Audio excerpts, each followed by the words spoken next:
Certamente os irmãos já devem ter ouvido em algum momento sobre as 3 leis de Newton, pelo menos já devem ter na escola ouvido falar sobre elas. Faz muito tempo que eu ouvi, mas há determinado enunciado da 3ª lei de Newton, Newton, o físico inglês, que praticamente fundou aquilo que nós chamamos de física moderna.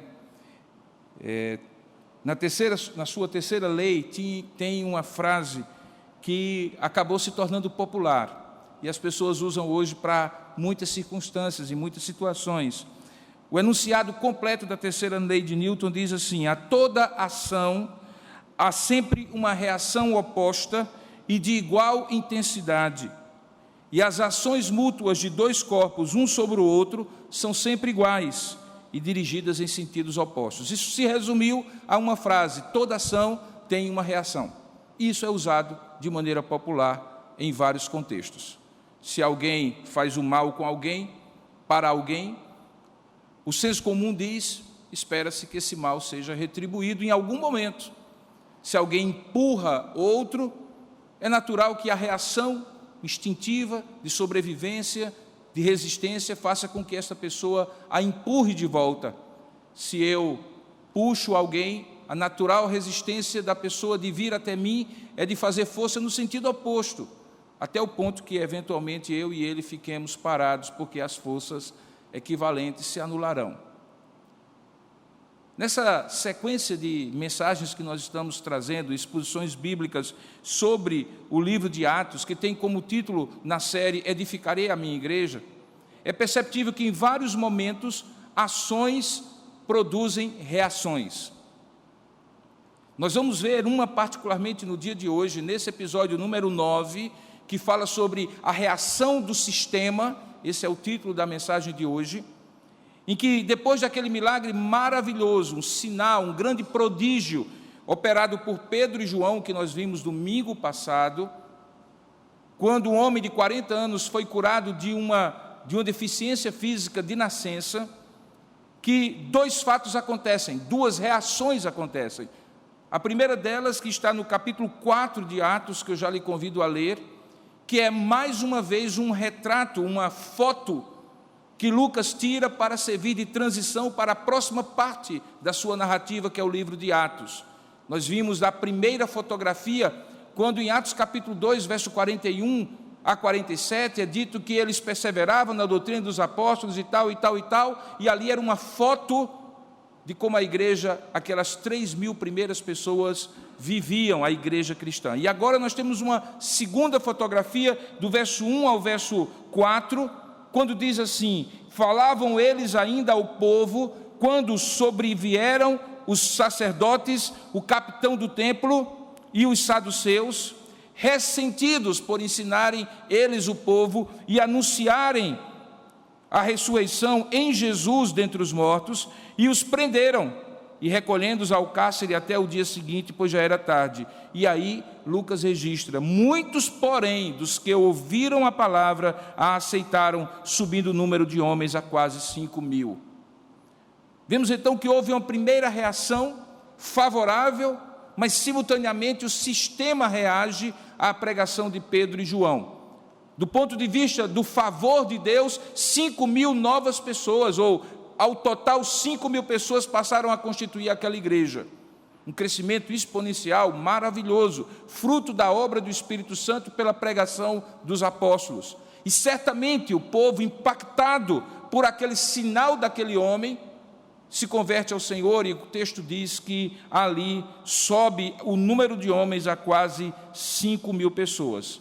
Mas perceba que o sistema reage, porque imediatamente enquanto eles estavam falando, veja o verso 1, sobrevieram 3 grupos de pessoas, ou 3 personagens, os sacerdotes, o capitão do templo e os saduceus, que são citados anteriormente na prisão de Jesus Cristo, você deve se recordar, e que constituíam a guarda do templo.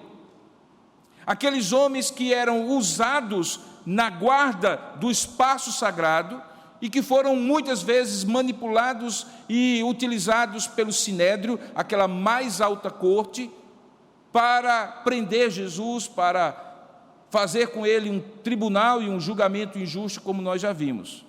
Nos versos seguintes que nós vamos ler agora, nós vamos entender como é que esse sistema reagiu à pregação de Jesus e quais foram os motivos e as razões para que aquele sistema se sentisse incomodado com a pregação de Pedro e João. Como vocês podem ver, o que os incomodou foi o fato de que eles ensinavam que era possível em Jesus a ressurreição dentre os mortos, uma doutrina que os fariseus aceitavam, mas não os saduceus, que era um partido político que é mencionado aqui, um partido político religioso dos judeus. Então agora, a partir do verso 5, no dia seguinte, diz o texto, reuniram-se em Jerusalém as autoridades, os anciãos e os escribas, com o sumo sacerdote, aí vem ele novamente aparecendo, Anás, Caifás, João, Alexandre e todos os que eram da linhagem do sumo sacerdote. E pondo-os, Pedro e João, perante eles, os arguíram numa espécie de audiência, de um interrogatório. E a pergunta-chave era: com que poder? Ou em nome de quem fizeste isto? Então Pedro, diz o texto, Lucas narrando, cheio do Espírito Santo, lhes disse: autoridades do povo e anciãos, visto que hoje somos interrogados a propósito do benefício feito a um homem enfermo e do modo por que foi curado, tomai conhecimento vós todos e todo o povo de Israel, de que em nome de Jesus Cristo, o Nazareno, a quem vós crucificastes e a quem Deus ressuscitou dentre os mortos, sim, em seu nome, é que esse está aí perante vós curado. Este Jesus é a pedra rejeitada por vós, os construtores, a qual se tornou a pedra angular. E não há salvação em nenhum outro, porque abaixo do céu não existe nenhum outro nome dado entre os homens, pelo qual importa que sejamos salvos. Lucas continua. Ao verem a intrepidez de Pedro e João, sabendo eles que Pedro e João eram homens iletrados e incultos, eram pescadores, admiraram-se e reconheceram que eles haviam estado com Jesus. E vendo com eles o homem que fora curado, nada tinham como dizer em contrário. E então, mandando-os sair do sinédrio, consultavam entre si, dizendo: que faremos com estes homens? Pois, na verdade, é manifesto a todos os habitantes de Jerusalém que um sinal notório foi feito por eles, e não o podemos negar. Mas, para que não haja maior divulgação entre o povo, ameacemo-los, para não mais falarem neste nome a quem quer que seja. Chamando-os, ordenaram-lhe, depois dessa combinação, que absolutamente não falassem, nem ensinassem em o nome de Jesus. Mas Pedro e João lhes responderam: julgai vós se é justo diante de Deus, ouvir-vos antes a vós outros do que a Deus. Pois nós não podemos deixar de falar das coisas que vimos e ouvimos. E depois, ameaçando-os mais ainda, os soltaram, não tendo achado como os castigar, por causa do povo, porque todos glorificavam a Deus pelo que acontecera. Ora, tinha mais de 40 anos aquele em quem se operara essa cura milagrosa. Que Deus abençoe, portanto, a sua palavra lida. Amém. Vamos orar nesse momento? Ó Deus amado e querido Pai, nós rogamos a Tua bênção sobre nós nessa hora, pedindo que de maneira muito clara o Senhor nos ensine a Tua palavra, de tal maneira que o Teu Espírito, iluminando a nossa mente, nos faça compreendê-la, e compreendendo-a, confiar naquela verdade que aqui está, que é a Tua verdade, e por causa dessa verdade possamos ser tão ousados como Pedro e João foram diante daquelas autoridades que tinham poder de morte sobre eles. Dá-nos essa coragem que não é ousadia humana, intrepidez humana, mas convicção de verdades que estão dentro de nós. Fala conosco, Pai, nós oramos e nós agradecemos em nome e para a glória de Jesus. Amém. Às vezes nós não percebemos, irmãos, que havia pouca distância cronológica entre os fatos narrados no final dos evangelhos e os fatos que agora nós olhamos no livro de Atos. Os fatos dos evangelhos que narram a maneira como Jesus foi julgado, foi preso, foi julgado, foi crucificado, são muito semelhantes a estes fatos que Pedro e João passaram diante do Sinédrio, e que eu estou chamando de a reação do sistema. De que sistema é esse? O mesmo da época de Jesus, era o sistema político-religioso que havia visto em Jesus uma ameaça. E a ameaça era política e religiosa. Religiosa no seu fundamento, porque Jesus se dizia, e de fato era, Messias, o ungido, o rei de Israel. Foi assim, inclusive, que foi posto lá na cruz. Mas política, porque ao acreditar nisso, multidões poderiam olhar para aquele sistema formado por esses homens que são nominados aqui, e por essas categorias religiosas que são descritas, e que tinham usurpado a essência da religião judaica, baseada na lei de Moisés, e que há tantos séculos aguardava a vinda do Messias. Esse mesmo Sinédrio agora olha para Pedro e João, apóstolos de Jesus Cristo, com o mesmo senso de que eles representavam uma ameaça ao status quo religioso que eles representavam. O mesmo medo de serem subvertidos pelo povo, que não mais olhassem para eles como detentores do poder religioso e político que estava presente ali naqueles homens. E por isso, eles reagem àquela pregação que era simples, centrada em Jesus, como já foi descrito no capítulo 2, no capítulo 4, no capítulo 3 e agora no capítulo 4. Lucas descreve que essa pregação se resumia à pessoa de Jesus. E é contra a pregação sobre a pessoa de Jesus que esse sistema religioso se coloca. Veja que quando eles fazem uma arguição, um questionamento, um inquérito contra Jesus, contra Pedro e João, no verso 7, a grande pergunta que eles fazem é: com que poder? Veja aí no verso 7, ou em nome de quem fizestes isto? Nós já vimos que em nome de quem significa debaixo de qual autoridade? Autorizado por quem? No poder de quem vocês estão pregando que há ressurreição dentre os mortos na pessoa de Jesus Cristo? Ora, para eles Jesus havia morrido, embora as evidências dos dias seguintes mostravam que ele tinha de fato ressuscitado. Mas do ponto de vista religioso, abafar os boatos da ressurreição de Jesus era fundamental. E aí aparecem dois homens iletrados, incultos, pescadores, que de repente começam a pregar com ousadia, e ao pregar com ousadia, até mesmo promovem um milagre em nome desse Jesus, e um homem de 40 anos de idade, coxo de nascença, volta a andar. Tudo aquilo era ameaçador para o sistema religioso de então. E por isso, a pergunta-chave que Pedro se propõe a responder é: em nome de quem e com que autoridade vocês estão fazendo isto? Pregando que há ressurreição, que há cura, que há salvação em Jesus Cristo. Pedro então diz o texto, verso 8, cheio do Espírito Santo, para usar um termo talvez mais moderno, empoderado pelo Espírito Santo. Lembra que esta era a promessa de Atos 1,8, recebereis o poder de Deus, o poder do Espírito Santo, quando descer sobre vós o Espírito Santo, e aí sereis minhas testemunhas, tanto em Jerusalém como em toda a Judeia, Samaria, até os confins da terra. Aqui, então, mais uma vez fica claro que Atos 1,8, depois do livro de Atos, capítulo 2, depois da descida do Pentecostes, está se cumprindo.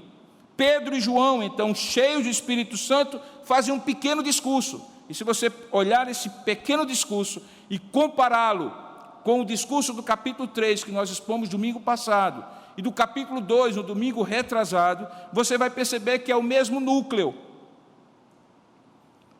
O núcleo está na pessoa de Jesus, é um discurso cristocêntrico sobre quem Jesus é e o que ele fez.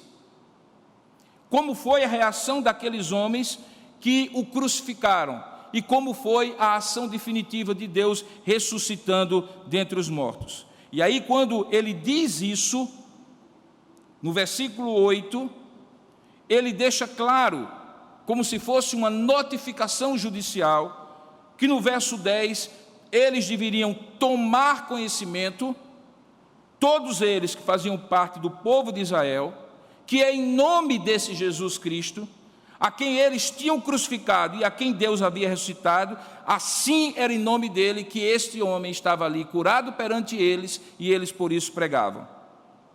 Eles aproveitam então para explicar que este Jesus, e aí eles fazem uma alusão à pedra angular, a pedra do canto, do fundamento do canto do templo, que dava sustentação a toda aquela estrutura, não era outro, verso 11, senão Jesus Cristo, mas que por eles havia sido rejeitado, e Deus havia tornado como o fundamento de todo o edifício chamado igreja.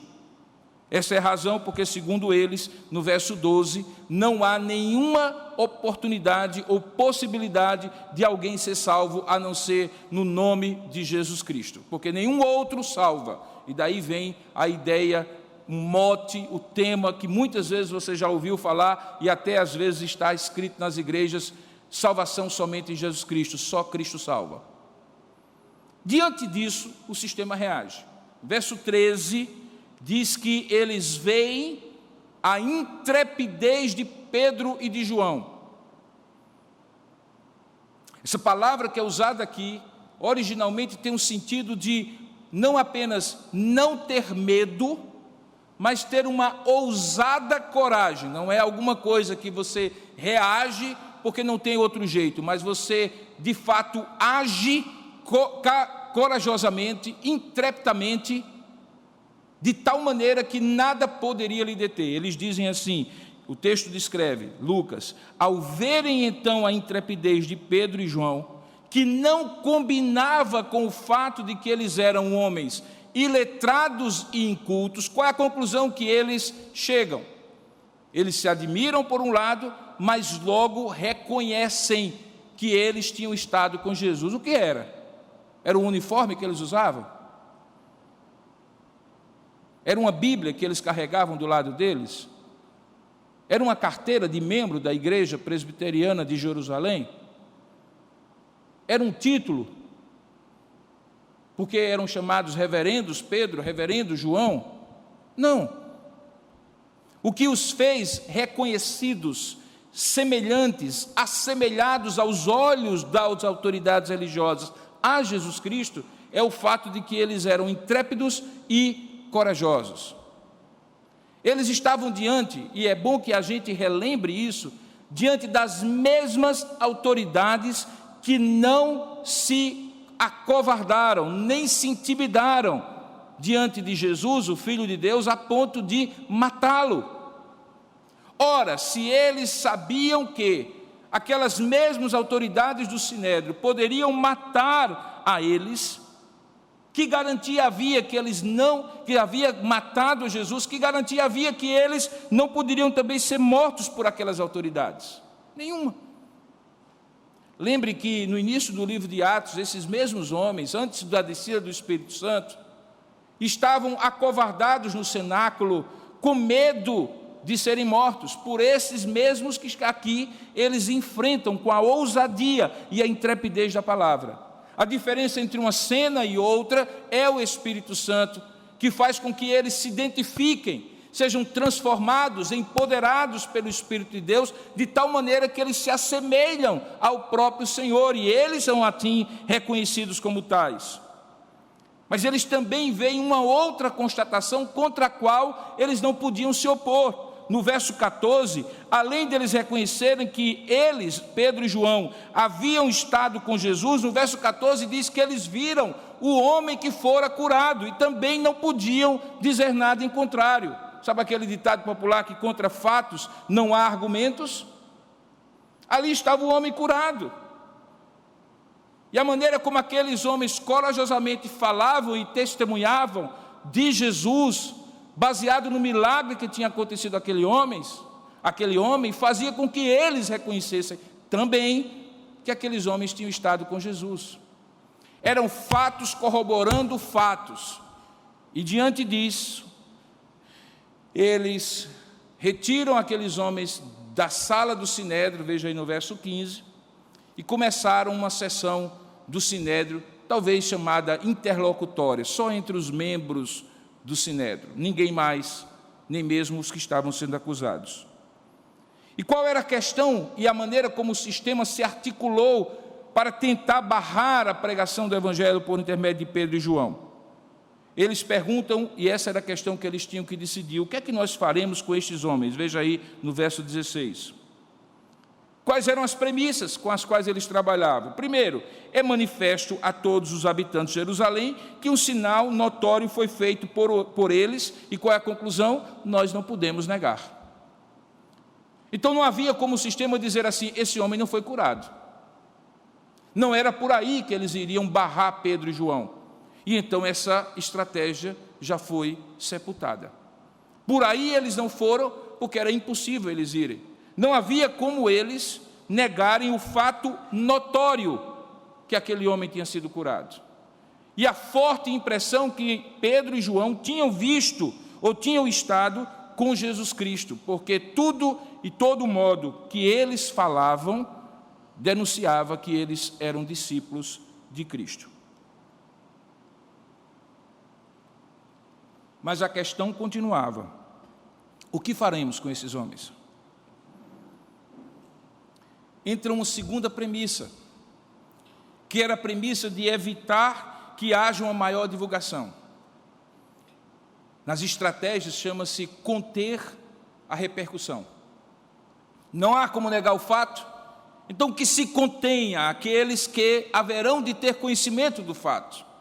E como fazer isso? Diz o texto que eles decidiram ameaçar os discípulos para não mais falarem neste nome a quem quer que seja. Quem ouviu, ouviu. Quem não ouviu, não falem mais. Era esta a regra.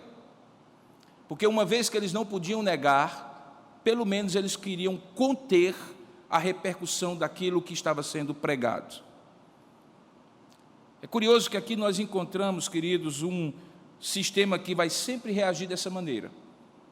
Se ele puder negar, ele nega. Mas se ele não puder negar, ele tenta impedir que a verdade se espalhe. Porque a verdade de fato liberta. Quando Jesus diz: conhecereis a verdade vos libertará, e se pois o Filho vos libertar, verdadeiramente sereis livres, é porque a verdade liberta.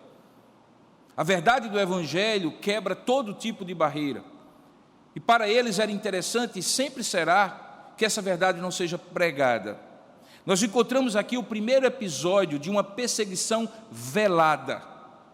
Veja, até agora, eles não são mortos, nenhum mártir ainda acontece. Eles não são mártires mortos por amor ao Evangelho, mas eles são, de maneira clara, dissuadidos, impedidos de pregar.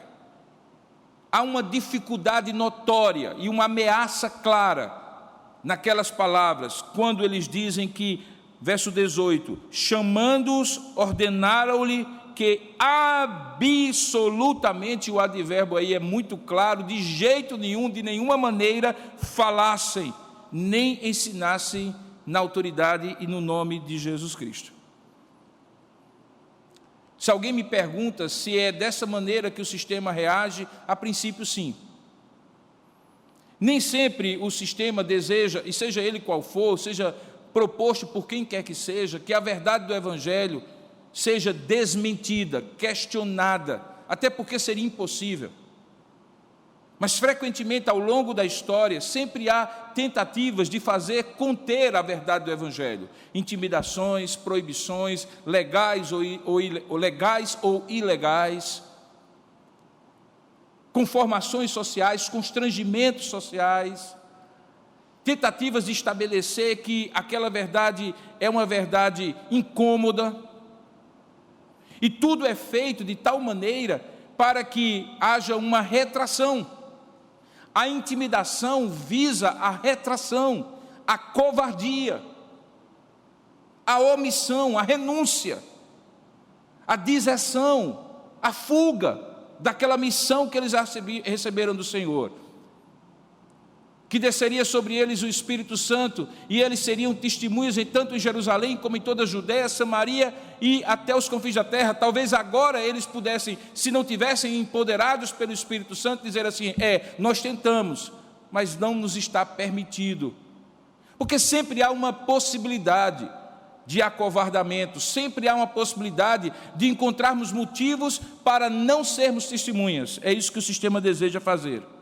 Como eu costumo dizer, tudo aquilo que é fácil fazer, é mais fácil não fazer no que se trata da vida espiritual. É fácil orar, é muito mais fácil não orar. É fácil jejuar, é muito mais fácil não jejuar. É fácil falar de Jesus a quem quer que seja, aproveitar as oportunidades e testemunhar. É muito mais fácil calar, deitar para o outro lado e deixar a oportunidade passar.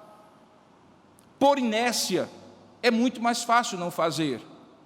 Para fazer, é preciso estar convicto da verdade, empoderado pela verdade e disposto a ir contra o sistema, seja ele qual for, contra o constrangimento, a vergonha de ser singularizado, de não ser da turma, de ser visto como exótico, como estranho, sujeito fora do padrão, alguém incômodo, alguém chato.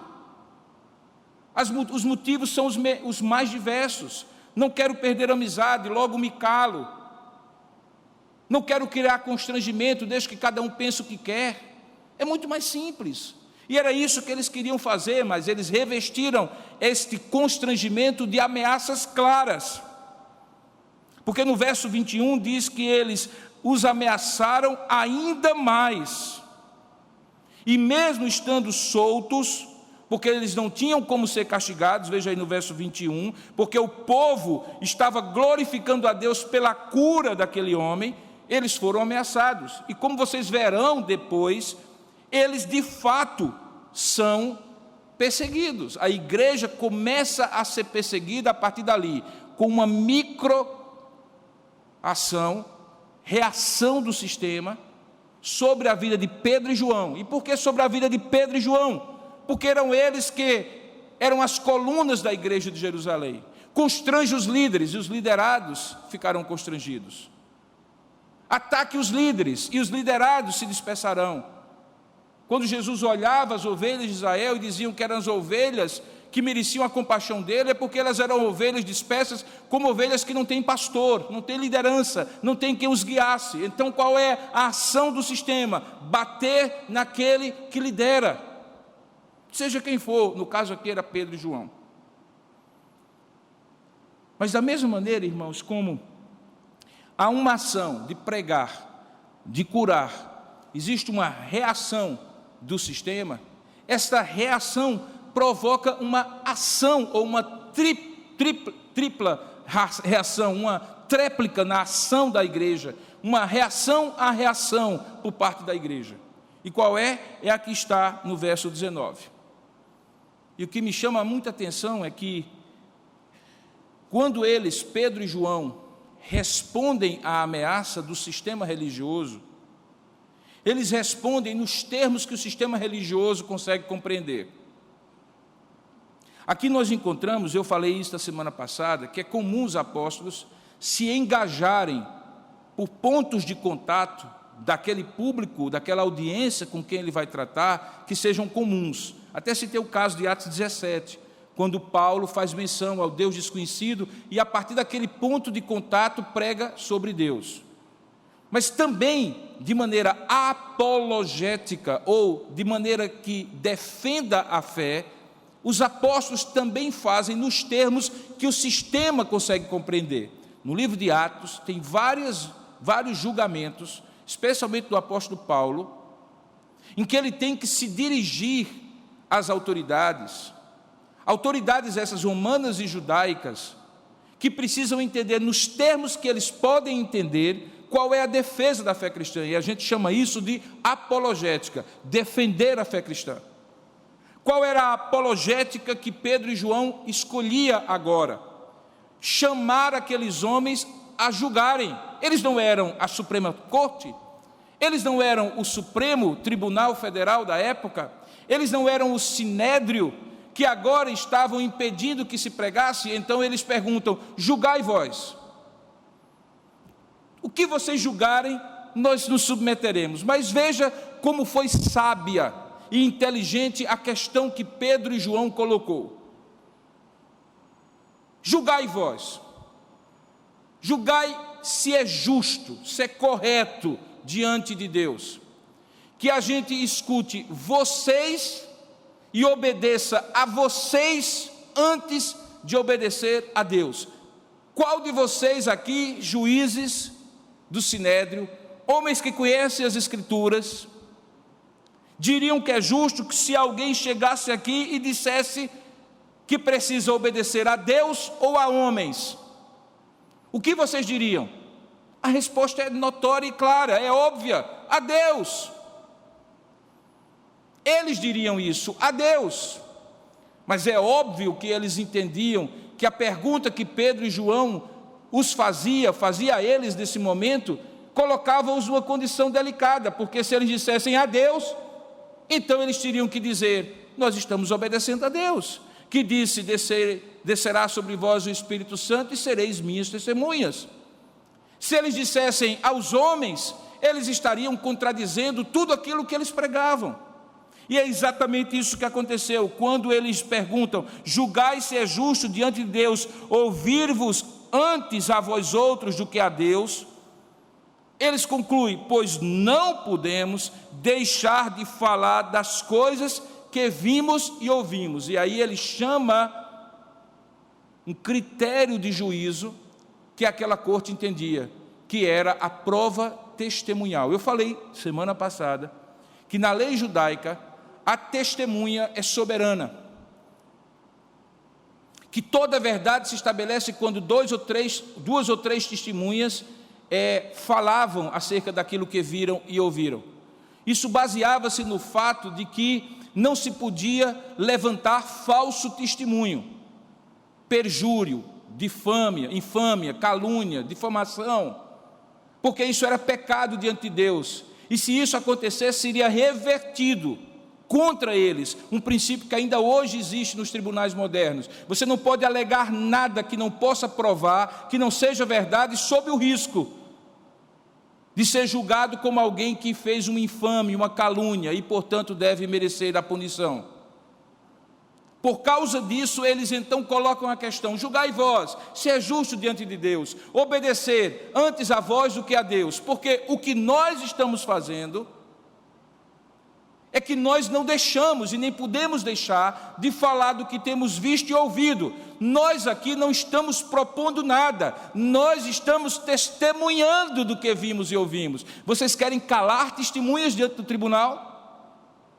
O que vocês estão propondo é que nós deixemos de dar testemunho, é isso? Vocês estão querendo subverter todo o sistema da lei de vocês, que é a nossa lei há milênios, que a verdade se estabelece com 2 ou 3 testemunhas. Nós vimos e o povo que está lá fora viu. Como é que nós podemos obedecer a vocês, dizer que vimos o que não vimos, ou dizer que não vimos o que vimos, dizer que ouvimos o que não ouvimos, ou dizer que não ouvimos o que de fato ouvimos? Vocês estão pedindo para que a gente seja testemunha falsa?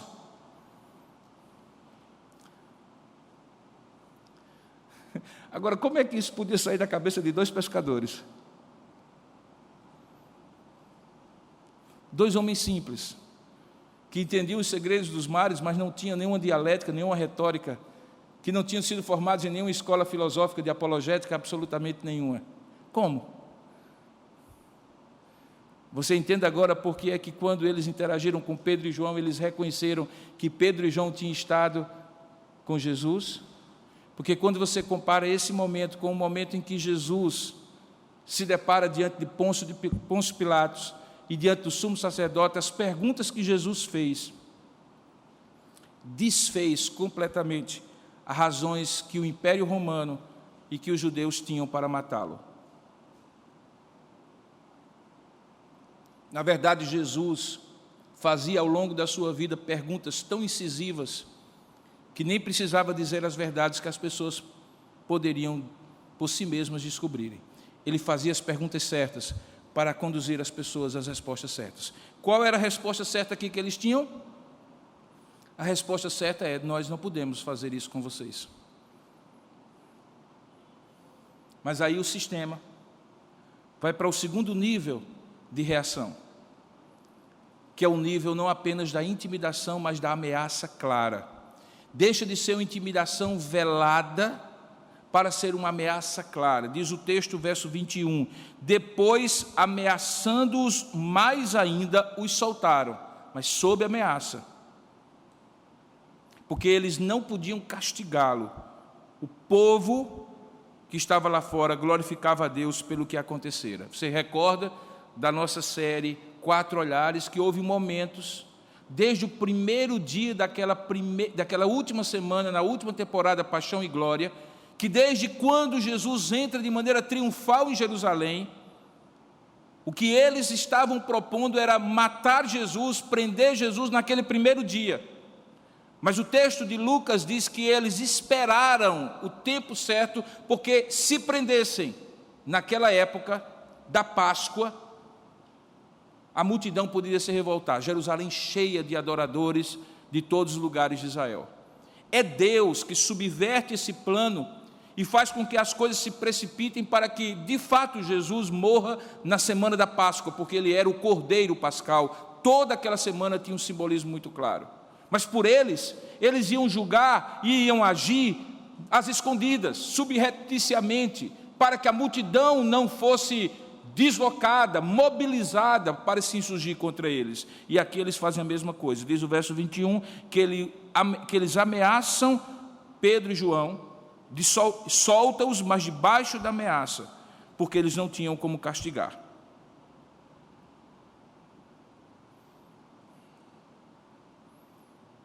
Veja que ele vai para um segundo nível, o nível da ameaça. Mas aí acontece uma coisa interessante, irmãos. No verso 23, que nós não lemos, diz que uma vez soltos, Pedro e João procuraram a quem? Aos irmãos. E fizeram o quê? Eles contaram quantas coisas lhes haviam dito os principais sacerdotes e os anciãos. Qual foi a reação da igreja? E aí a igreja vai para o seu segundo nível de reação, a reação do sistema. A primeira reação foi engajar-se na defesa da fé, e eles fizeram diante do tribunal, diante do sinédrio. Mas quando eles são soltos, eles contam à igreja de um modo geral o que tinha acontecido, e ao contar, diz o verso 24, o que foi que a igreja fez? Ouvindo isto, unânime, levantaram a voz a Deus e disseram, eles oraram, eles louvaram a Deus, mas veja qual é o sentido da oração deles. Eles dizem assim: Tu, soberano Senhor, verso 24, que fizeste o céu, a terra e o mar, e tudo o que neles há. Primeira ênfase deles: nada do que está acontecendo foge ao teu controle, tu és o Deus soberano, e nós queremos deixar isso muito claro. Segundo, tu que és esse Deus soberano, que disseste por intermédio do Espírito Santo, por boca de Davi, o nosso pai, teu servo.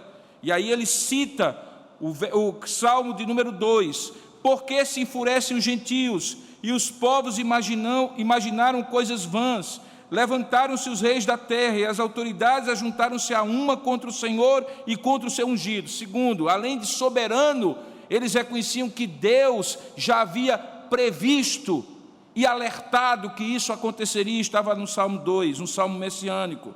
E aí eles reaplicam no verso 27, porque aquilo que está lá escrito verdadeiramente hoje aconteceu, porque eles se ajuntaram nessa cidade contra o teu santo servo Jesus, ao qual ungiste. E se ajuntaram Herodes e Pôncio Pilatos com gentios e gente de Israel, para fazerem tudo o que a tua mão, olha só a consciência do propósito de Deus, para fazerem tudo o que a tua mão e o teu propósito predeterminaram. Eles tinham consciência de que estavam na mão de Deus e seguindo o curso predeterminado de Deus dos acontecimentos.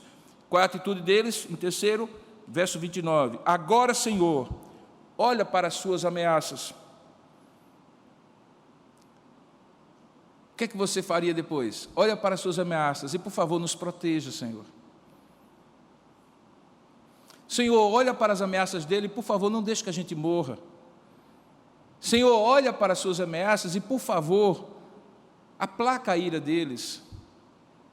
Senhor, olha para as ameaças deles e, por favor, nos mandem advogados para que entremos com uma ação para o direito da liberdade religiosa, Senhor. É isso que eles oram? Olha como é que eles oram. Ele diz assim: Senhor, olha para as suas ameaças e concede a nós, os teus servos, que ao contrário do que eles pediram, nós anunciemos com toda intrepidez a tua palavra. Nós queremos fazer mais, Senhor. Se eles nos pedem para nos calar, nós vamos abrir a boca ainda mais, Senhor. Se é verdade aquilo que nós cremos, se é verdade aquilo que nós pregamos, as ameaças deles não vão nos calar. Mas nós vamos contar com algo a mais, Senhor, é que enquanto nós falamos, faça algo, Senhor, estenda, verso 30, enquanto estendas a tua mão para fazeres curas, sinais e prodígios. Nós queremos mais fazer e mais ver o Senhor fazendo na nossa vida. O que é que acontece, irmãos? Verso 31, tendo eles orado assim, que seria muito diferente provavelmente de uma oração que faríamos hoje, tremeu o lugar onde estavam reunidos, e todos ficaram cheios do Espírito Santo. E qual foi o resultado? Com intrepidez anunciavam ainda mais a palavra de Deus.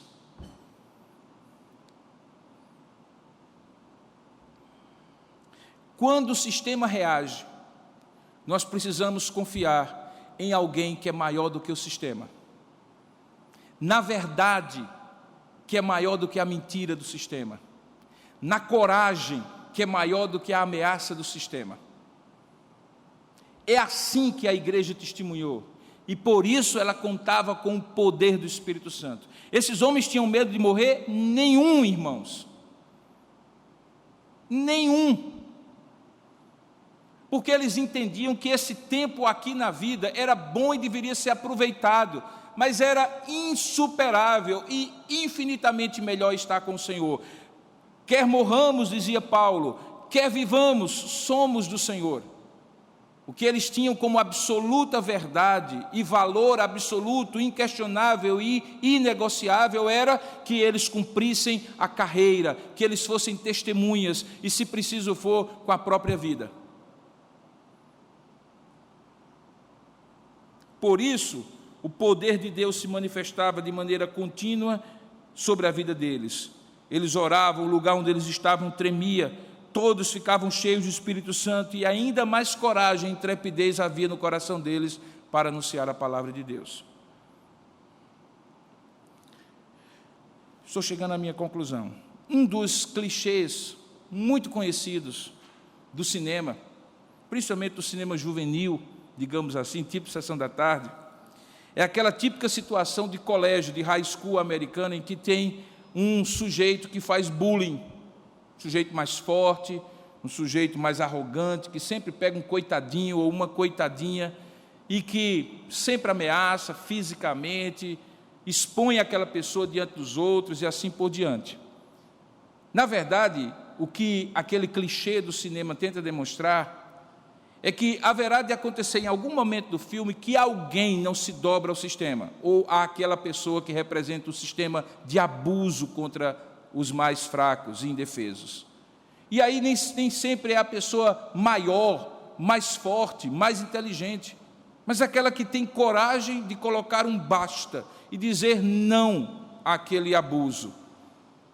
Aqui eles não colocaram um basta legislativo, judicial, não recorreram a tropas nem argumentos humanos, eles confiaram que quem tinha que colocar o basta e de fato colocaria era Deus, mas eles precisavam ter a coragem de confiar que Deus faria isso, se eles permanecessem firmes em fazer aquilo que Deus tinha mandado eles fazerem, serem testemunhas, tanto em Jerusalém como em toda a Judéia, Samaria e até os confins da terra. O livro de Apocalipse diz que, dentre as categorias de pessoas que não herdarão o reino dos céus, e que algumas pessoas só veem uns assassinos, adúlteros, também tem uma categoria chamada covardes, que algumas versões da Bíblia em português traduz por tímidos na fé, e que acaba confundindo um pouco, porque timidez é uma característica de personalidade. Você pode ser muito corajoso, embora seja uma pessoa introvertida e tímida. A ideia, porém, de covardia é aquele que está disposto a vender a sua fé e a sua verdade, a sua convicção e a sua comunhão com Deus para se preservar. E creiam os irmãos, a cada dia Deus prova se somos corajosos ou se somos covardes. Nem sempre é um sinédrio que nos desafia. Às vezes é uma opinião solta, que numa conversa fortuita no trabalho, na escola, na vizinhança, questiona verdades que nós cremos e que nós precisamos, com muito cuidado, com muita prudência, com muita sabedoria, mas principalmente com muita certeza e convicção, se oportunidade tivermos, contrapor com a verdade. Mas o que há hoje de crente covarde, que prefere o politicamente correto, que prefere não perder amizade, não perder promoção, não perder dinheiro, não perder reputação, ao invés de afirmar as verdades de Deus, me faz ter a certeza de que nesses últimos tempos, assim como nos primeiros anos da igreja, cada vez mais Deus vai separar entre si e para si, entre os seus filhos, aqueles que forem corajosos o suficientes para proclamar a verdade e viver a verdade ou não. Isso significa atrevimento? Não. Significa imprudência? Não. Significa simplesmente firmeza daquilo que se crê, tenha qual for a repercussão, seja qual for o prejuízo que se tenha com isso. Que Deus nos ajude a compreender a reação do sistema e como nós podemos, com o poder do Espírito Santo, reagir ao sistema, seja ele político, religioso, pessoal, ético, ideológico, de qualquer natureza, porque a Bíblia diz que nós não podemos deixar de falar daquilo que temos visto e daquilo que temos ouvido, porque somos testemunhas, e testemunha fiel fala do que viu, fala do que ouviu. Ou então, seremos infiéis à verdade. Que Deus nos dê graça para que sejamos fiéis à verdade e que assim Ele nos capacite para tal. Ó Deus amado e querido Pai, nós pedimos que assim como os Teus apóstolos, Teus filhos e filhas daquela igreja gloriosa em Jerusalém, mesmo formada por homens fracos e imperfeitos, como nós também o somos, nós pedimos que a semelhança deles, nesses últimos tempos, tempos difíceis, nós possamos ter a firmeza, a coragem de professar a nossa fé, de dizer o que cremos, sem provocar, nem produzir, nem promover dissensões, discórdias, sem simplesmente buscar o contencioso, mas se um dia, em qualquer momento isso vier a acontecer, que não nos acovardemos, professemos e proclamemos a Tua verdade. Oramos para que o Senhor nos dê poder para isso, e este poder seja na forma de sabedoria para saber como bem usar as palavras, de discernimento para discernir a oportunidade melhor, a melhor maneira de fazê-lo. Que esse poder também seja o poder da autoridade divina que convença, que dobre toda resistência. Porque quem é o homem diante de Ti que és maior do que todos e do que todos, do que tudo? Pedimos ao Pai que o Senhor então nos ajude a termos essa mesma ousadia e em oração possamos oferecer o nosso testemunho nesses últimos tempos, quando cada dia mais o sistema reagirá contra a fé e contra o Senhor. É assim que nós te oramos e te agradecemos, em nome e para a glória de Jesus. Amém.